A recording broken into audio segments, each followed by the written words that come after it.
Bonjour à tous, aujourd'hui on se retrouve pour le résumé de la troisième et dernière semaine du Tour de France 2023.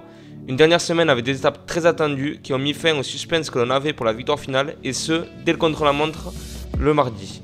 Comme dans la précédente vidéo, je résumerai les différents faits marquants de l'étape et je donnerai mon avis concernant cette dernière. On attaque tout de suite avec la 16e étape reliant les villes de Passy à Combloux, qui est le seul contre-la-montre de ce Tour de France, long de 22 km et ayant comme principale difficulté la mythique côte de Domancy. Très beau parcours pour un contre-la-montre qui a montré qu'il n'y avait pas besoin de plus de contre-la-montre pour faire des écarts. En effet, dès la première étape, après la journée de repos, Jonas Vingegaard a mis fin au suspense et aux espoirs de victoire de Tadej Pogačar en le reléguant à près de 1 minute 50 et en reléguant son coéquipier Wout van Aert à près de 3 minutes. On enchaîne ensuite avec la 17e étape reliant les villes de Saint-Gervais-Mont-Blanc à Courchevel. C'est l'étape reine de ce Tour de France avec plus de 5000 mètres de dénivelé et comme juge de paix le terrible col de la Loze. Personnellement, j'ai trouvé les paysages et le parcours très intéressants. Côté course, on a eu beaucoup d'actions, notamment grâce aux différents membres du top 10 qui se sont échappés.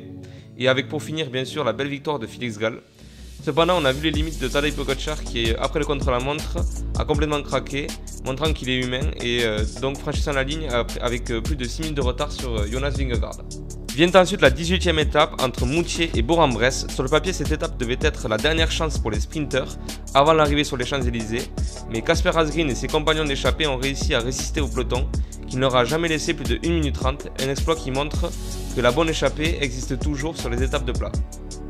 On passe désormais à la 19e étape, reliant les villes de Morat-en-Montagne à Poligny, qui est la dernière étape de transition de ce Tour de France. Elle aura permis aux baroudeurs de s'exprimer une fois de plus après une grosse bataille pour prendre l'échappée, et un final à vive allure qui a permis à Matej Mohoric de remporter sa 3e victoire sur le Tour de France au sprint face à Kasper Asgreen, déjà vainqueur la veille.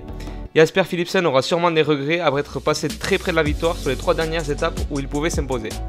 On passe ensuite à l'avant-dernière étape de ce Tour de France, reliant les villes de Belfort au Markstein. Ultime étape de montagne et dernière occasion pour les grimpeurs de faire des écarts au général ou de remporter une étape, mais également dernière étape de montagne sur le Tour de France pour Thibaut Pinot, qui malgré le fait qu'il n'ait pas remporté l'étape, aura fait la course en tête pendant un moment et profité du virage qui lui était dédié au petit ballon.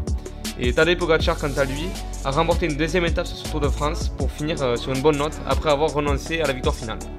Et pour finir, la dernière étape de ce Tour de France entre Saint-Quentin-en-Yvelines et les Champs-Élysées. Donc comme chaque année, le Tour de France se conclut par un sprint sur cette mythique avenue de Paris qui a couronné ce dimanche Jordi Meeus devant Jasper Philipsen après que les différents leaders, équipes et porteurs de maillot aient défilé et célébré leur victoire dans les rues de Paris. Donc tout d'abord, je vais faire une petite conclusion sur la 3e semaine de ce Tour de France. Et personnellement, j'ai trouvé que c'était la semaine la moins intéressante à suivre, car le suspense pour le général a pris fin dès le contre-la-montre le mardi.